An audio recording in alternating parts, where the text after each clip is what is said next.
At the University of Bristol for more than 4 years now, since 2020.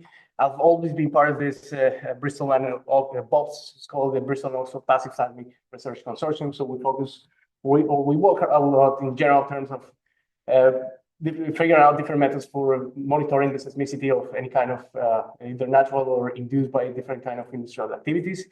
And since 2022, I've also been involved in a research project called SeisGreen, which is a research collaboration with 5 universities, including Liverpool. So that's where I had the chance to meet Dan and Ben Edwards and Faraz.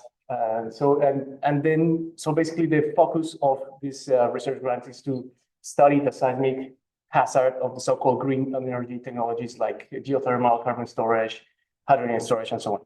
So I'm going to talk about a little bit of my work, what the work I've been doing as part of SeisGreen. And of course, before I start, I arrived here yesterday, and I had quite a few interesting conversations with a few of you, and again this morning. So of course, I'm always happy to collaborate with all of you. So in case you don't, for those who don't know me yet, so again, if any of this is of your interest, just feel free to ask me anytime or send me an email afterwards. So I'm happy to reply and collaborate. So basically, this project for SeisGreen that we have been focused on studying the rupture directivity of injection-induced seismic events. So basically, the first part of the talk will be just talking about what is rupture directivity, how do you measure it, and what can you interpret from that property that you're measuring from any kind of earthquake, and specifically for induced earthquakes. And then for the second part, I want to talk about the implications of these measurements in the carbon storage, or the risk of inducing earthquakes from the carbon storage projects that will be live here in the UK. They will start operating in the UK in just a few years from now, and not too far from here in the East Irish Sea and the Southern North Sea. So well, this is my absolute best attempt to summarize what rupture directivity is, just in one slide. So basically, the rupture directivity is a source property of an earthquake. Doesn't matter if it's natural or induced, but it gives you like a more dynamic property of the earthquake itself, or the rupture process itself, and that complements the conventional sort of static source properties of an earthquake, such as the earth location, the magnitude, or the focal mechanism. In those cases, of course, an earthquake here, we always associate it with a fault slip. So it comes from a fault plane. So the earthquake location, for example, is strongly associated with the fault location. The magnitude is associated with the fault size. So basically, the bigger the fault, the bigger the magnitude as well. And the focal mechanism to give you an orientation of that faulty geometry. But all those, that's very important to understand that, but those are static properties. It just gives you a fault plane and location and size. That's it. But in case of rupture directivity, it can tell us how the rupture actually happened along that fault plane. So basically, this is what we have: basically 2 extreme options or possible types of ruptures. One is called unilateral rupture, which is what is explained on the cartoon in the middle. Basically, if you have a fault plane and if you have mostly an unilateral rupture, the rupture will start at the tip of the fault, and then the rupture will propagate along the other end of that fault. So you will have that affects, for example, the ground motions that can be generated. For example, if you have, which is what these source functions are trying to explain. So basically, if the directivity comes towards you, toward this station, for example, you will have a much higher amplitudes than if you're behind the ground motion amplitudes than if you're behind the rupture directivity, and higher frequencies as well. So that's why the blue arrows are trying to measure the reciprocal of the period, which is the reciprocal of the frequency. So high amplitudes and high frequencies if if you have an earthquake with strong directivity, and that property, the rupture, the period of the source and functions, we call it rupture times to measure or to calculate the rupture directivity. And the other possibility is just having a bilateral rupture, which will mean that the rupture is roughly in the middle, and that propagates equally roughly on both sides. So you wouldn't see any strong variations of the ground motion that happen in this type of rupture. So the rupture time, this method was first followed by measuring the rupture time from the source and functions that are measured from different seismic stations in different azimuths along where the earthquake occurred. But of course, we don't measure the source wavelet or the source and function directly from our earthquake. So that's why we have to work with Green's function, which is the convolutional model of seismic traces. Basically, when an earthquake happens, you have source poles, or in this case, what we call here a source time function, or a wavelet, or in this case, and the cartoon on the top is a boxcar function. So there are different ways how you can model the source time function. But in any case, that's just the source. But then, of course, the wave that comes from the hypocenter of the earthquake travels through the earth, through the inner structure. So that affects the seismogram as well, and then the instrument response affects the equally affects the seismogram that you record, and the noise and the near surface. So that's the convolutional model. So the signal that you record at the end is the consequence of many processes beyond the source. So isolating the source and function from the rest of the seismic trace is quite tricky by itself. But one relatively easier way to do this is by using empirical Green's functions, where basically we work with event pairs. So what we're gonna say is that basically we don't know all these the details of the structures and the near surface and the instruments, or we're assuming that. But what we are assuming is that if you record two earthquakes that are very close, located very close to each other, and it's recorded by the seismic station, basically the seismogram that we record at the end is almost identical, except for the source itself. So what we do is to, first of all, find event pairs, one with bigger magnitude than the other, but that ideally come from the same fault or very close from the fault. And then we deconvolve those two traces, and the residual source that we obtain is it's called a residual source and function.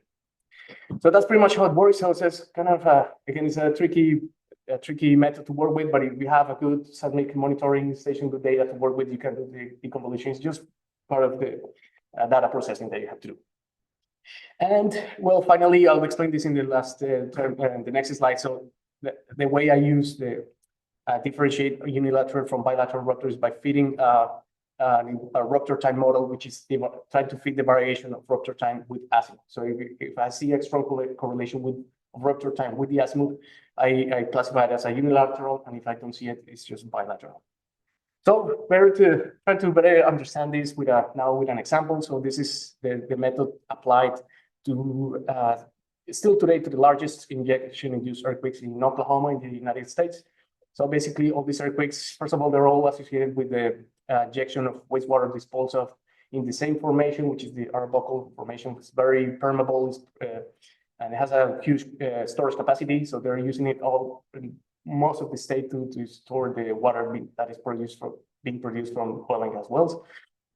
And if you can see, all these earthquakes, they're very similar to each other. So they're caused by the same type of injection. They have the same focal mechanism, which is a strike-slip mechanism. Similar magnitudes, they're all about 5 and something. But then the rupture directivity is the one that is very, very different. So here, I'm showing you two examples. The one that showed a very bilateral rupture, which means that there's no strong correlation between the rupture times and the azimuth. Another one with a strong unilateral rupture. So, and the way to differentiate this against by inverting the rupture time model, so basically fitting this function, basically a cosine function of the rupture time against azimuth. And I'm just doing a linear regression and calculating this R-squared is the coefficient of determination of this inverted rupture time model. So basically, a very poor correlation between azimuth and rupture times means a very, very low coefficient of determination, which is this R-squared term. In this case, for the bilateral one, the R-squared is almost 0, so it's very, very low. Almost no correlation at all. And for the unilateral one, you can see there's some correlation. So between the calculated travel times, the rupture times, and the measured rupture time. So, and the R-squared is almost 0.4. So this value is normalized between 0 and 1. So 0.4 in this case is not that bad. And of course, that gives us some information about whether that particular earthquake was caused by the nearby wells or not. So in this case, for example, in the Fairview earthquake, the directivity is directly towards the injection wells that are pointed here in green. Same as in Cushing and Prague. So they're roughly from the same orientation of the injection of the water disposal wells.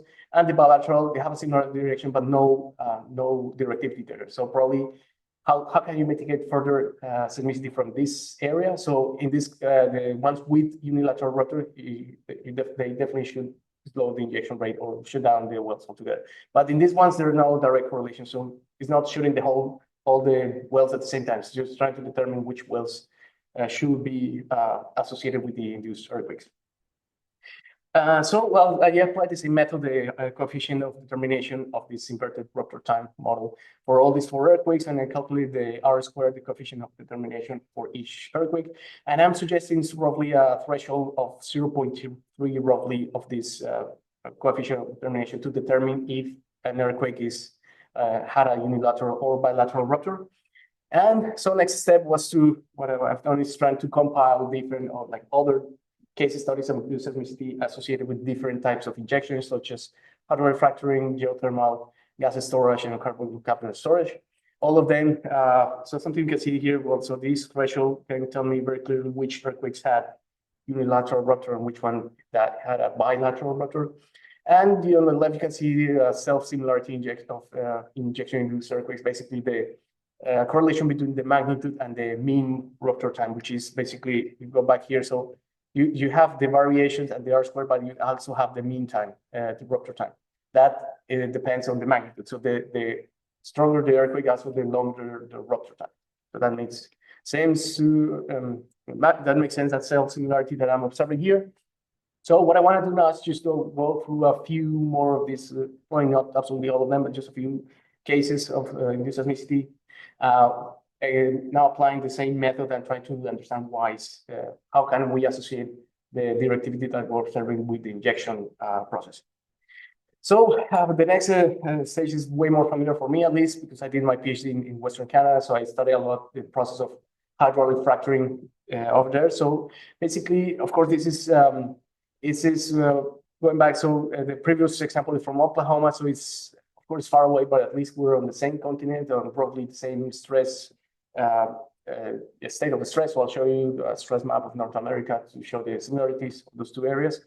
And in both cases, they're injected on the sediments on top of the crystalline basin. So basically, all the seismicity here, here's the Arbuckle injection in the Arbuckle formation on top of the basement. And here in Western Canada, they're targeting many sedimentary formations, many shale gas formations. Two of the biggest ones are the Montney and Duvernay formation. I think some of you have also worked in the Horn River basins, which is way up here. So probably you're familiar with this already. So it's pretty much the same process. So basically the goal here is to, or what they have to do is to drill multilateral wells and fracture them in multiple stages. Of course, they need to inject high volumes and with high pressure to actually break the rock to increase the permeability of the rock. And sometimes, sometimes they hit a pre-existing fault, which can induce a relatively strong earthquake. So this one detailed example of a magnitude 3.9 earthquake that came from here, very close to the town of Fox Creek. So, and the rupture directivity of this event, I believe, is this one. Yes, one of these, I can find it. Because they recalculated the magnitude as well. So this is moment magnitude, and I believe this is local magnitude. But anyways, I think this event, so basically this event had a rupture directivity pointing down, pointing south. And probably you notice already that this multilateral wells, they're fractured from toe to heel. So the first stages start from the very end of the well, and they keep coming back to the heel of the well. So when this well D started, they started fracturing this well D, they started hitting this persistent fault. And then at some point, one of the circles were big enough to hit a magnitude 3.9. And the rupture directivity is going south, it's going from north to south. So basically, every single stage that they did from this well was going to hit the same fault. So they hit the same fault over and over again. And that's something we call runaway ruptures, which is the cartoon that I have on the right. So basically, what you plan here is just to do arrested ruptures. Basically, all the seismicity that you want to cause is, first of all, is very small, just micro earthquakes, very small, probably magnitude below 0, and only restrained by the amount of fluid that you're injecting. So if you inject a certain amount of cubic meters of water, for example, or sleek water, so the seismicity shouldn't go beyond the volume that you want to stimulate. So those are arrested ruptures, which are not a problem for, again, the magnitudes are so low that that's the plan. Let's just keep the magnitudes very low. But if you hit persistent fault, so you can have a runaway rupture, which is what happened right here. So the runaway ruptures is just when the fluid that you're injecting hits a fault and goes away through the fault instead of following the stress and the injection or the stimulated volume that you want to create. So that's an issue. Of course, what happens here is that in many cases you don't know that the faults are there, especially, for example, when you have strike slip faults. It's very hard to see in the 3D seismic images because they're a reflection of the surface. So they have a horizontal displacement, but not a vertical displacement. So if you have a horizon with very little or no vertical displacement, it's much harder to see those faults in the 3D horizon. So you only see it from the microseismic when you're actually reactivating the fault. So that's a challenge. But of course, the advantage here is that Western Canada is kind of not as populated as the UK, so it's not even close. So for this earthquake, it didn't cause any nuisance. So the companies are allowed to keep operating, but with more monitoring of data and so on. But now what I want to do is to compare the rupture orientations of those two induced or closer groups of induced earthquakes from Oklahoma and Western Canada. And of course, in Western Canada, they all go either in a north-south orientation, basically. And in Oklahoma, they go in northeast, southwest orientation. So if you compare those two, basically they're not similar from each other. But when you check the state of stress of the two areas, you can see the similarities. First of all, both these areas is a stress map of North America, and the yellow color here means roughly strike slip stress regime for both areas, for Oklahoma and Western Canada. So that's one similarity. And you can also see the stress, the orientation of the maximum horizontal stress. In the case of Western Canada, it's roughly 45 degrees. And it starts rotating roughly when it goes south. So by the time you get to Oklahoma, it's around 80 or 85 degrees. So it slowly rotate from north to south. And well, something I wanted to do was, again, to compare the orientation of the rupture directivity relative to the orientation of the maximum horizontal stress. And well, if you take that into account, so basically what I did was put in both cases these Rose diagrams. I wanted to put the horizontal stress on top to calculate or to compare the rupture directivity in both cases. And now you can see how similar they are. They're roughly, in both cases, they're roughly 30 degrees off from the maximum horizontal stress, and comparing that with the types of fractures that you can expect. So basically, I took this cartoon from a rock mechanics textbook. So you can have basically two key types of fractures. One is longitudinal fracture, which is parallel to the maximum horizontal maximum stress, and the other one is a shear fracture, which is probably 30 degrees from the maximum stress. And this degree is controlled by the internal friction, rock friction. So it's probably 30 degrees. So in this case, what I'm seeing of these two cases of injection in sediments in North America is that they're all shear fractures, basically. So they're dominated by the fluid injection, and so that's why the orientation is probably 30 degrees of the maximum horizontal stress. But again, this is in cases where you inject in sediments, so basically the basement is not involved. But what if you inject in the basement at this time? So now we're getting much closer here to England. So basically, this is a case study that is very, very famous as well, which is the Basel enhanced geothermal system. So basically, they did something similar. They did hydraulic fracturing, but in this time in the granite in the basement. And of course, they hit induced earthquakes up to magnitude 3 or 3.4, I think was the maximum. So it was not too big, but of course, it was right below the city of Basel. So a lot of people live right on top of these earthquakes, and they felt it, and basically they had to shut down the whole thing because of these earthquakes. And the rupture directivity that I'm seeing this is a study published a few years ago, so it's not my word, but it's very interesting to see. If you compare the orientation of the rupture directivity, you can have both parallel to the maximum horizontal stress, which means that sometimes you have longitudinal fractures, and some others are roughly 30 degrees off, which means you have a shear fracture. So basically, in this case, when you're in the basement, you have higher tectonic stress. So this SH max is much higher than if you inject only in the sediments. So that's why you can have longitudinal fractures, but you're also injecting fluid. So some of these earthquakes are dominated by the changes in pore pressure itself. So you can have a combination of the both if the basement is involved.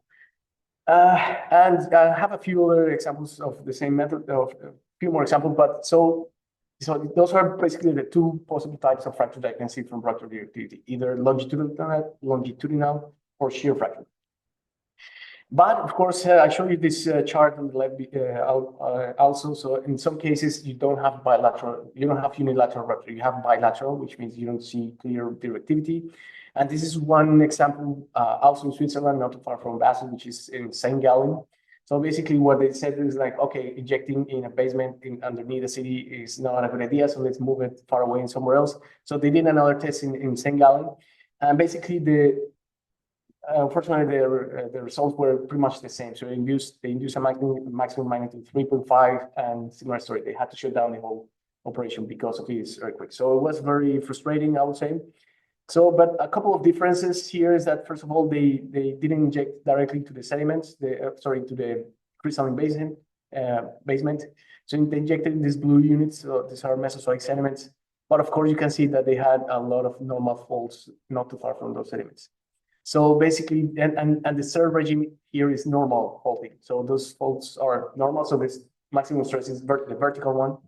So what happened here is that they started injecting in the bottom of the well, and at some point they hit one of those fractures or multiple fractures, and basically the seismicity followed the principal stress, which is the vertical. So they went downward to the point of nucleating in the basement, and once it gets into the basement, so you can hit larger faults and therefore larger magnitudes.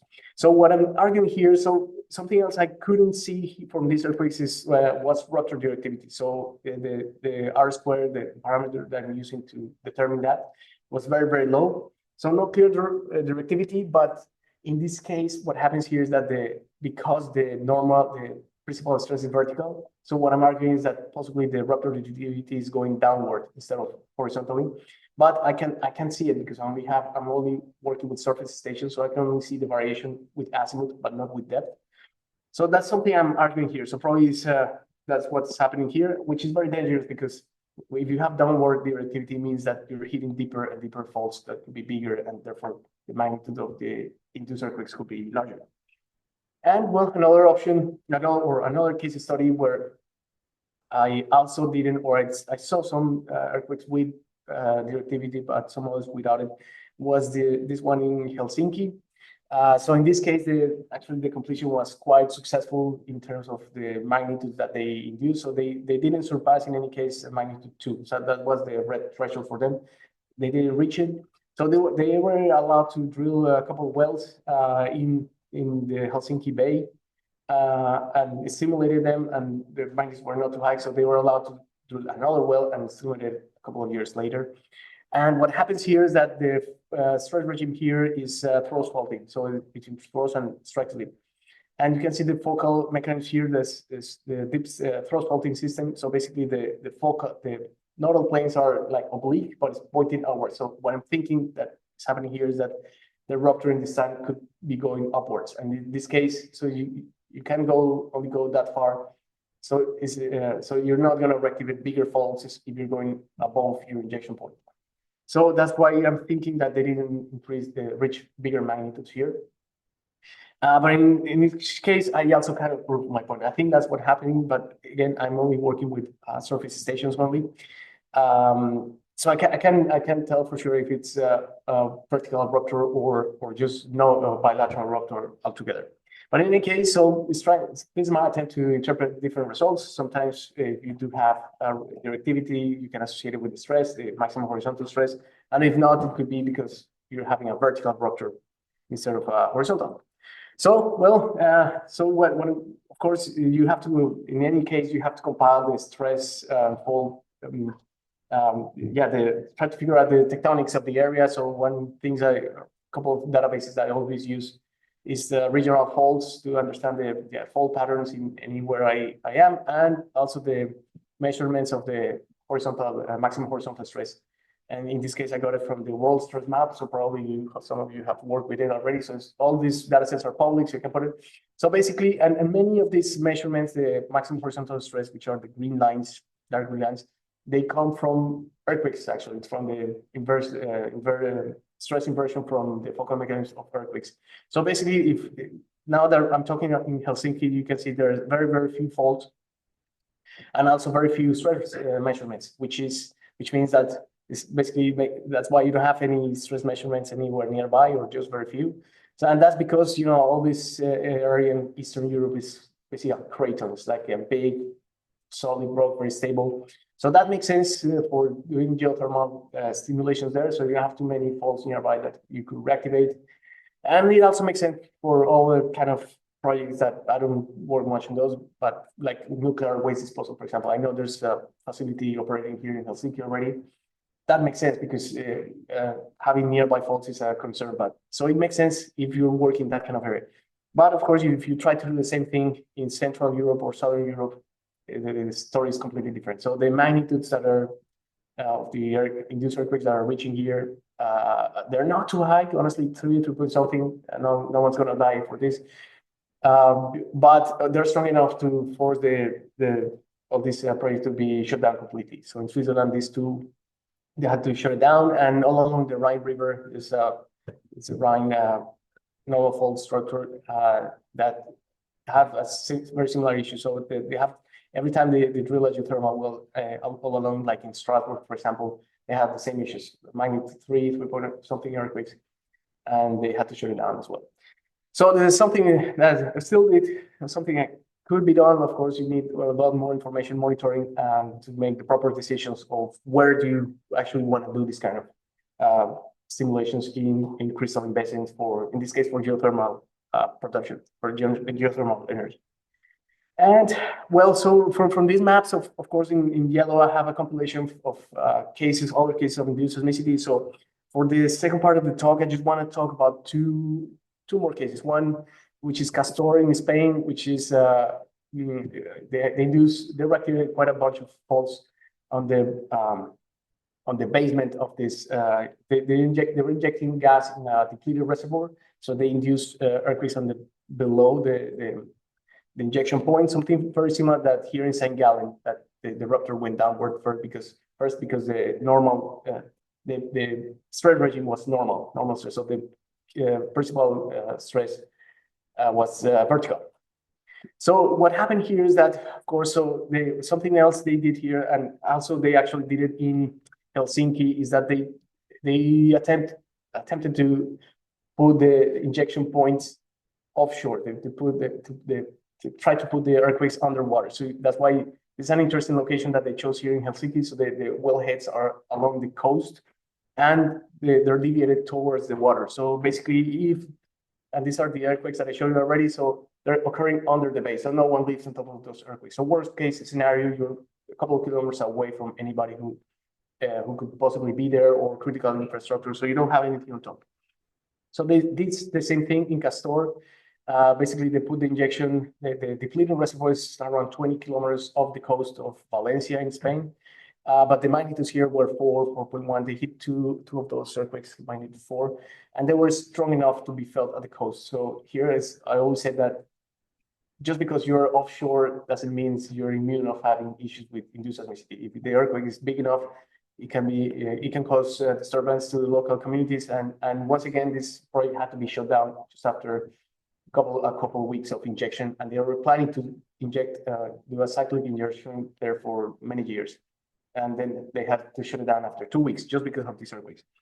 So first of all, the same rupture directivity analysis showed both these earthquakes, the biggest ones, had a unilateral rupture, and they were following parallel to the maximum horizontal stress. So that means that, or my interpretation of this is that the basement is involved in this case. So, and I'll show you why. Basically, what they were doing here is that this is the depleted reservoir where they were injecting. They had 4 wells, injection wells, and this is the storage of the reservoir. But the reservoir unit is here. But then they're injecting in a normal fault regime. So basically, they have a big normal fault. Basically, this is the Amposta fault, which is located in the Amposta graben. So they knew already that the faults were already there. But what happened here is that when they started injecting, they had, or what they say is that they had some slow slip earthquakes here, so they couldn't detect any seismicity up on top of by the reservoir depth. But then that caused some stress shadowing or stress increase downward and once it reached the basement, so that's where the big earthquakes came from, including this 2 magnitude 4. So you have directivity that is parallel to the stress, which to me means that the basement is involved, and of course you can see that the depth of the earthquakes, of course, they're below the injection points.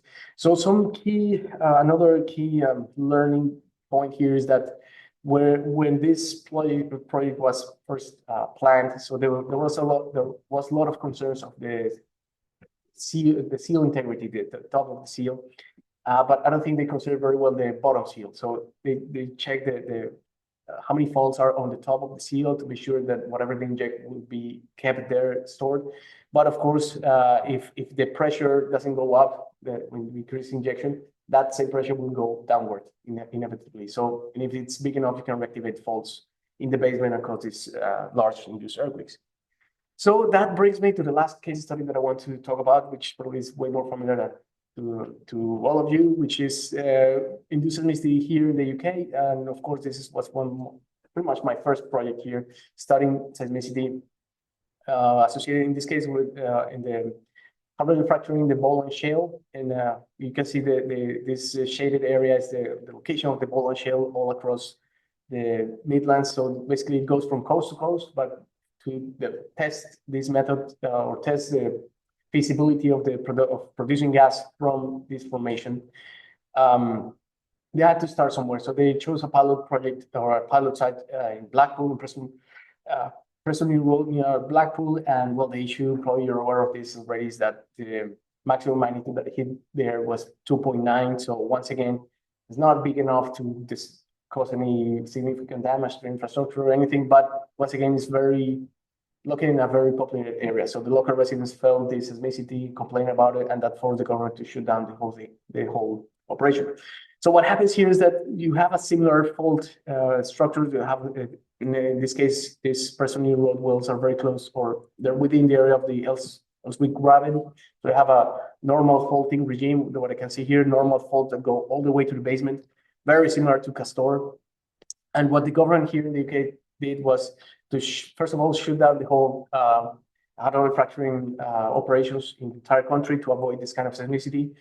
But at the same time, they issued a lot of carbon storage areas to start injecting literally millions of tons of CO2, like far away from this area, but not too far away. So all these areas are offshore, in offshore in the East Irish Sea and in the Southern North Sea. And what same again, same as Castor. So these areas, particularly in the East Irish Sea, they're like they're not too far offshore, like 10, 20 kilometers offshore. So if an earthquake happens either here or along the other coast, magnitude 3 or 4, that could be an issue. So I want to study that. So the injections in these areas are planned to start in a few years from now. So nothing has happened yet, but these projects are very ambitious. So first thing I want to, what I did about this is try to better understand the structural settings of. In this case, I'm going to talk mostly about the East Irish Sea. So basically, we know already that this pushing in the Elswick Graben. We know it's so sensitive to induced seismicity because it's in the injection of the Boland Shale is in the Carboniferous, and one measurement here is that the Carboniferous is significantly overpressured. So this area of the Boland Shale in Preston Road is here along the coast, but not too far from there there are two major carbon storage licenses. And so this is how the structural setting looks like from one of the storage licenses from the south. So basically this one in Blackpool, this one in Blackpool that I'm showing on the seismic cross-section on the left. So the Carboniferous is very shallow. So it's about 2 kilometers deep. So it's very easy to reach with just a well. But then, so the equivalent of that part is somewhere roughly this in this corner. So basically you have the Carboniferous and then you have a very big normal fault. So, and then the Carboniferous is way deeper all along the ocean. So basically the plan now is to inject CO2 in the early Triassic and Permian reservoirs. I think this is the Sherwood sandstone. And then basically these traps had some oil and gas that have been mostly produced already, but you have the reservoir there. So there's a lot of storage capacity there. And on top, you have the mid-Triassic, which is because these are depleted reservoirs, basically that proves that the top seal has worked very well for literally thousands of years. So that's why there's some trapping of hydrocarbons there. So now the plan is to inject here. So you can see the reservoir is very thick, to be more than 1 kilometer thick in some places. It's very permeable. I believe the top seal is very good. But now my concern is the bottom seal, because you can see all this normal faulting going all the way down to the Carboniferous.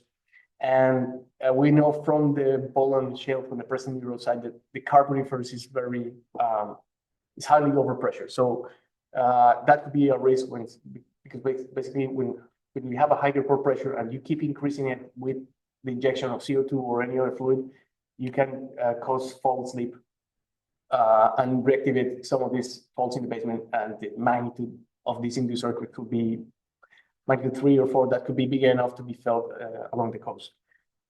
So, of course, the next step here is to try to build. So we have a good understanding of how fractured this entire basin is. You can see clearly all these faults that go all the way down to the Carboniferous. But now we need to figure out the stress regime and the pore pressure regime to make a proper fault stability analysis. And so this was one of the recommendations. I'm not sure from Dave, who told me to check these papers. Basically, first of all, the question is the pore pressure gradient here. So there's a compilation of many wells drilled all along the East Irish Sea basin, but they did only pore pressure measurements in the Triassic and Permian, which are these 2 units here. So none of them, and the pore pressure gradients is 11.6, which is slightly higher than hydrostatic. So hydrostatic is 10 megapascals per kilometer, and here is 11. So it's just a little bit higher, but it's not too high. So if you apply those stress gradients and pore pressure gradients and do a fault stability analysis, you'll get something like this. So basically, this is a proper 3D seismic interpretation of the faults that are on the top seal, on the Triassic and Permian, the top seal and the reservoir. And of course, if you use this pore pressure gradient that's just slightly higher than hydrostatic, you would get something like this. Basically, this is the more Coulomb criteria to measure how close each fault is from the failure envelope. So you can see here they're quite far away. So you need a lot of extra pressure to cause each of those faults to slip. So that's good to know, and all of this sounds good to me. So you have a thick reservoir, and the faults that you have are far away from failure because they're just they're not over pressure. They're just slightly above hydrostatic. But I think this study should be replicated with the faults in the Carboniferous and assuming some higher, like a higher pore pressure gradient, basically. So there are no, if you go back to these wells, first of all, there are very few wells that go all the way to down to the Carboniferous. And even in those wells, none of them measure the pore pressure all the way down to the Carboniferous, because for all conventional oil and gas production, you probably don't need to do that. You don't need to measure the pore pressure in the reservoir itself. So we don't know for sure this measurement, the pore pressure gradient there, but I got this number from once again from the present New Road site where the Carboniferous is way higher, and for unconventional development they absolutely have to measure this pore pressure gradient. So this is 14 megapascal per kilometer is a big number. So it really pushes all your faults, all these faults that are in your Moore circle, it will push it to the left, literally. So much closer to the fault, failure envelope, which is pretty much what happens here. So here, when they were injecting fluid or water to fracture these wells in the Carboniferous, they were very close, or some of these faults were critical stress already, very close to failure, and they only needed one extra little push to reactivate those faults, and that's where the magnitude 2.9 earthquake came out of the others. So, just my own concerns, that's something we need to do, or we could do right now. We have some 3D seismic data set that can be, or that is accessible through the NSTA. They have a national data repository that is available for any academic, so you can download the data and work on the interpretation, which is the similar way, or so roughly the same way that this analysis can be done. So yeah, my own recommendation here, or something we can collaborate in the near future, is to replicate this kind of studies, but in the Carboniferous, and assuming a higher pore pressure gradient, and see what happens. Actually calculate or run the fault stability analysis.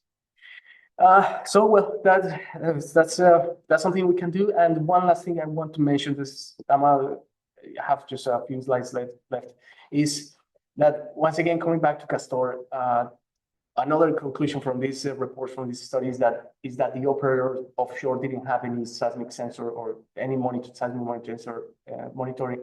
monitoring sensor nearby, because installing sensors offshore, they have to be you can use ocean bottom seismometers, for example, but they're way more expensive than conventional seismometers. So it's so they didn't do it. Basically, they couldn't. They only relied on the sensor installed along the coast, which are part of the National Seismic Network of Spain, and even some stations in southern France. They caught this signal from these earthquakes. So one recommendation from here is that if they ever consider starting rejecting there, they must have some kind of offshore seismic monitoring. And one good way to do it is using fiber optics monitoring. So this is only, I've started working with this recently. So in the case of Castor, is somewhere along the Valencia coast, and there's one cable that, a dark fiber that goes from Valencia to Mallorca, connecting all these two lines. And what they did was to connect a fiber optic interrogator to record this is the strain. So the acoustics variation of that happens all along the coast for the first 50 kilometers. And what I'm showing you on the right is how an earthquake looks like from a cable that is located offshore. So basically roughly the first 10 kilometers of this cable are placed along rail tracks or around road tracks. And after 10 kilometers, in this case, it goes offshore. So you can see the first 10 kilometers has some urban noise. I think this is just a train passing by, so you won't see it all the time. And then you have like noise, but associated with the offshore environment. So you have the waves hitting it, you have microsize, and probably some of these are boats or yachts, probably that are passing by near the beach. But then if you keep going further offshore, so you can see clearly the signals from a nearby earthquake. So of course, this didn't happen at the same time. So this recording was from 2020, and these earthquakes were from 2013, 14. So probably back then they didn't, I don't think they even considered the possibility of using DAS to monitor the seismicity offshore. But we can do it because we have this technology now. We can at least consider the option here. And well, so when I try to see the same with the same data, the seismic signal of a couple of two more earthquakes that occur further away from the cable itself.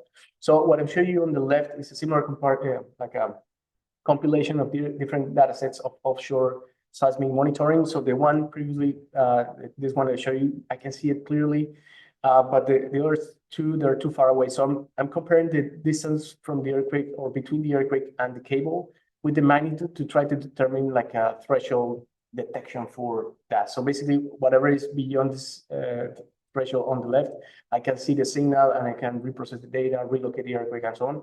And here they're below this line. So basically, probably I can even see the signal of these two earthquakes, but that doesn't give me much extra information. So I can see it, but doesn't work. I mean, again, it doesn't give me extra information.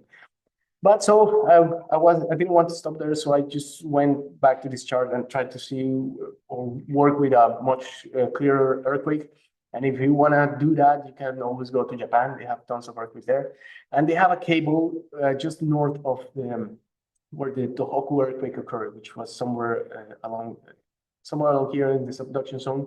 So that was back in 2011. First of all, that earthquake had a very strong rupture directivity towards the coast, and that's why they had such a strong tsunami. So they caused larger ground motions towards the country, and then that triggered a big tsunami, which is not always the case. Some earthquakes offshore, they don't have directivity, and that's why you don't always necessarily have a tsunami following an earthquake. But in this case, they did have that. And the other conclusion is that they felt that they didn't have enough stations to monitor this seismicity offshore. And that's funny, even particularly coming from Japan, which probably, or for sure, has by far the best seismological network in the world. But all these stations are constrained onshore in just a very narrow islands on one side, and the seismicity is coming from the subduction zone, which are several kilometers offshore. So one option to better improve the seismic monitoring is once again using offshore cables. So they install this cable, and they're recording, and they install an interrogator once again on the one end of the cable, and this is how this magnitude 2.5 earthquake looks like. So if I can see, you can see clearly the signals, and so I did just so far I've been working with conventional seismic processing methods like bandpass filter and NSTA, LTA, and epicenter location. So this is how the phase peaking looks like, the PNS waves from STA, LTA. So of course you can see it's quite noisy because some of the channels are way noisier than others, but in general, you can see there's probably a good trend of both PNS waves. And if I use these peaks alone to locate the earthquake, so you can see I have like a clear band around the cable. So basically the locations, the optimum location of this earthquake is the ones with the lowest error, so which I'm plotting here in dark red. And the JML location is the Japanese Meteorological Agency, so which is the agency in charge of operating the seismic network of the country. But well, you can always do things better. So if you repick, or what I did was to repick this very carefully, very clean, and try to locate the epicenter again. So you can see that location area is much smaller. But of course, one issue that you have with this kind of cables or a linear array is that you can't tell for sure on which side of the cable the epicenter is. So that's where you can complement the offshore cable with conventional sensors located along the coast. And in this case, the Japanese Meteorological Agency location is telling me that it's on the south of the cable. So between those two possible locations, I'll go with this one, just because that's based on the other sensors that I'm not considering. So that's again a way to complement the existing monitoring networks onshore with offshore cables. And yeah, I'm also, so this is the last example of gas monitoring that I want to show you. Once again, coming back much closer to home. This is in the southern North Sea in England. So there's another cable that is recording. They connected an interrogator at one end, so they're recording seismic vibrations from the sea. These cables, they're recording from more than 80 kilometers. And there's one earthquake that was caused by this cable, Mach 3.2. So you can probably see it. This is probably the S wave, and the P wave is somewhere around here. So I just got this data set literally this week. So I haven't processed this one yet, but I'll start with the same conventional methods, from bandpass filters, clean it up a little bit, and then phase peaking, and then locate the epicenter to compare with the ones that I got from the BGS. But just to show you that we can implement this type of monitoring for any kind of seismicity that coming offshore, and particularly if there is any seismicity associated with the carbon storage licenses that will start operating in just a few years from now. So I think this is a great opportunity to improve the seismic monitoring network offshore the UK. And just to finish, well, this is got this submarine cable map. So you can see there's a lot of fibers already installed in the UK. During some of my talk today, I talked a lot about the sites in the East Irish Sea, and you can see also that there are lots of cables that are connecting. These cables are coming out from Southport, which is not too far from here, connecting all the way to the Isle of Man and Ireland and Northern Ireland. So if we can connect one interrogator to either just one of these cables, that would be much better compared to the seismic station that we have already. But in the other coast, with a much bigger area to cover. So this cable that I show you here is the one in, is the one in purple here. But so of course there are no more cables anywhere around. So in this case, probably if we wanted to go this way, a brand new cable should be installed just for the purpose of monitoring, which could be done because some of these companies eventually they will build pipelines to connect. CO2 pipelines connect the emission points to the storage wells. So one way to do it is to attach fiber to the pipelines that they're going to build and connect an interrogator. So that's a possibility. Not sure if that will happen or where exactly, but I think it's a great opportunity to once again improve the monitoring offshore. And for that purpose, well, we at the University of Bristol just got approved a new research grant, which is called Dark Size, basically using dark fibers like this one. Some of them are dark, which means they are not operational anymore. Dark fibers to monitor seismic activity. And we got a multi-gauge interrogator, which is probably the best interrogator they can purchase in the market right now. So right now we don't have this connected to any cables. So we're very excited to see where we can start doing our monitoring here. And yeah, that's it. So I don't want to spend much time in conclusions, but just to save some time for questions. But basically, the first part of my talk was talking about rupture directivity, how to measure it, how to determine the type of rupture, if you whether unilateral or bilateral, and how can you interpret it relative to this injection processes, the state of stress, and so on. And then all of this, what I'm trying to do at the end is to try to see what kind of seismicity can we expect from future injection operations. And I talk a lot, of course, about the carbon storage projects here in the UK, but it could be perfectly applicable to other injection operations anywhere. And well, in case of offshore monitoring, so I think one of the conclusions even before is that you really need a very good seismic monitoring to make early decisions, on time before a big earthquake is being induced. And if you do, so that means that what kind of seismic monitoring do you need? Is this onshore is enough, or if you need offshore, or if you can combine systems? And if you have a good data, so you can go all the way back to run the directivity analysis and to better understand why these earthquakes are happening. So induced events that often make headlines. Yes. Which is always interesting, but I rarely get an opportunity to see the actual data sets. Your plot of mean rupture time versus the magnitude, it looked like to me that most of these events trigger earthquakes on the order of 1 to 3. Yeah, those are, yes. It's going all the way back. Yeah, we had this, probably this is a good chart. So I had a lot of, yes. For example, these orange dots are from Helsinki, which is the data set that I'm telling you that didn't trigger big magnitudes. So they were constrained there because they were located in a very stable area. Right. But the other ones are way too big. So for example, something I didn't like for each data set that I work with, I work on the stronger earthquakes and then try to go down. But but you can, I mean, that's really pushing the processes. So you can try to run the same analysis to micro earthquakes. So I can fill up this gap.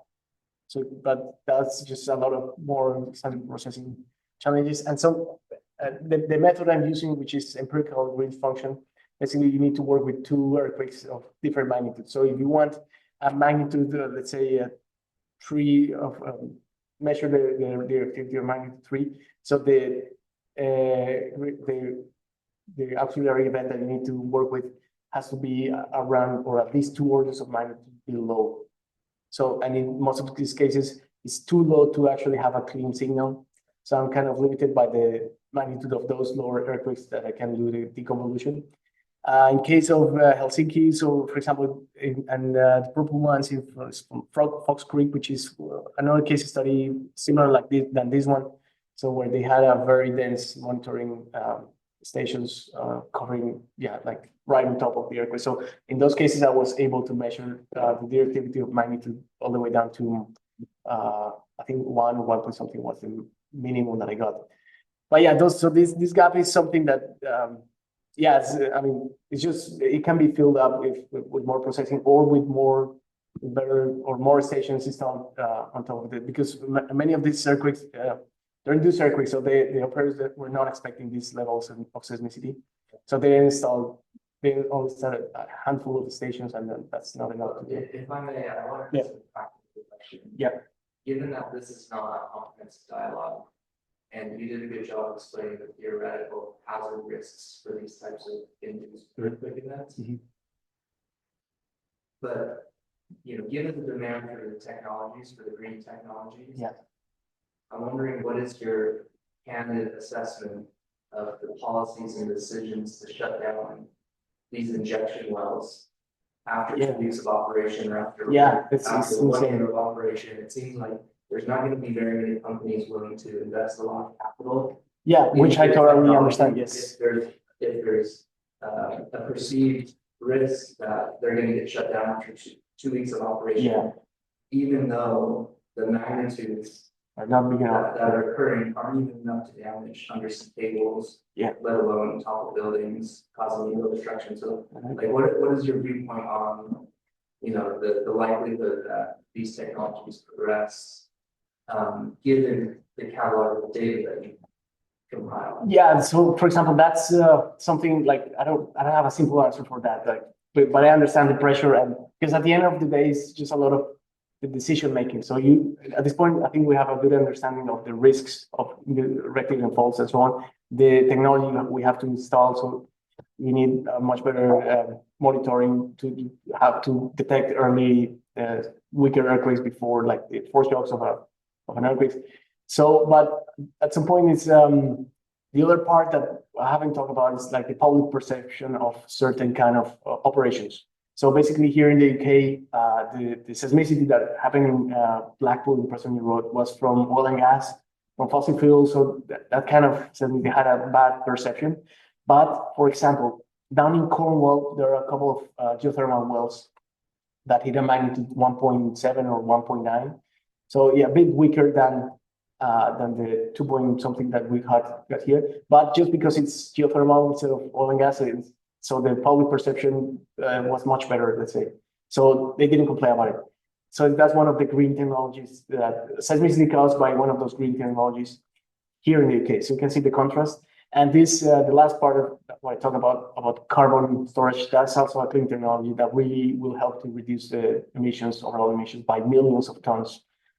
So so far I haven't heard of any complaints, and the government stays very serious with this green technologies agenda. So that gives some stability to the companies that want to invest in these technologies. Yeah. So that was a really good example to compare shale gas versus geothermal to the UK and the acceptance. Something else that helped with that though was there was much better public engagement in the Cornwall development and much more liaison with the that there ever has been with the shale development processes in the UK. So getting the public on their side before helping them understand what was going to happen went a long way to public acceptance of induced seismicity in that region, as opposed to trying to steamroll local communities, which is what happened for the shale gas development or intended development. The fact that I were banned, I'm sure in the case. Yeah, and probably that's also an advantage of being late to the party, like, because they left they left the oil and gas fracking operation to do their job first, and they saw the reaction. So for the geothermal wells, they were really aware that they had to do a much better engagement, work with the local communities, and about the risk of seismicity. So one of the conclusions is that you should install more sensors. So at some point, the operators bought a few of Raspberry shake stations. I'm not sure if you work with them. So basically, there's a cheap option that you can install in any, like, you can buy it yourself. It costs like £300-400 one sensor, so it's not too much. You can connect it in your house and upload the data to a repository. So you can have your thermometer at home. So what the operators did was to buy a few of those and install it in schools and in libraries and show to the people that they're part of the solution instead of part of the problem. So that, I think that helped a lot. Yeah, but of course, and again, the seismicity was not as high as here in Preston Road. So yeah, so it's a long answer because I don't have a simple answer, but yeah, definitely a lot more sensors, installing a bunch of sensors and engagement with the public, with the communities helps a lot. Well, more questions? Yeah. Friends? Yeah. Oh no.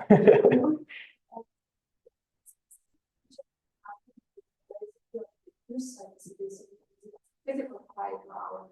Statistical models, for example, 70% of them are unilateral and they are associated with this range. I don't know, it can be anything, but yeah, to me that would be like a physical constraint because trying to run these forecasting models of induced earthquakes, like I've seen it trying to tie it with the injection volumes or injection pressure.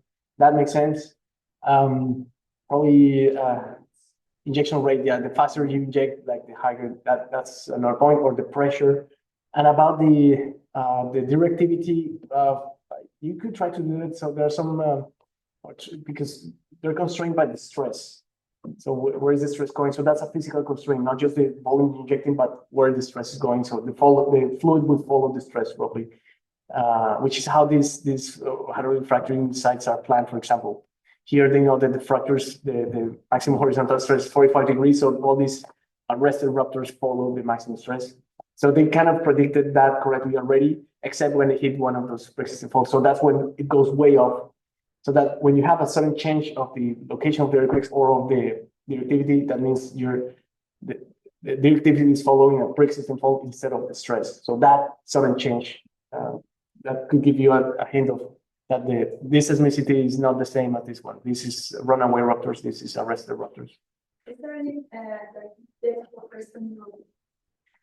Yeah. Well, yeah. Well, I try to collaborate with Ben because where is it? Yes, here. So these are the surface stations that were installed for Preston New Road.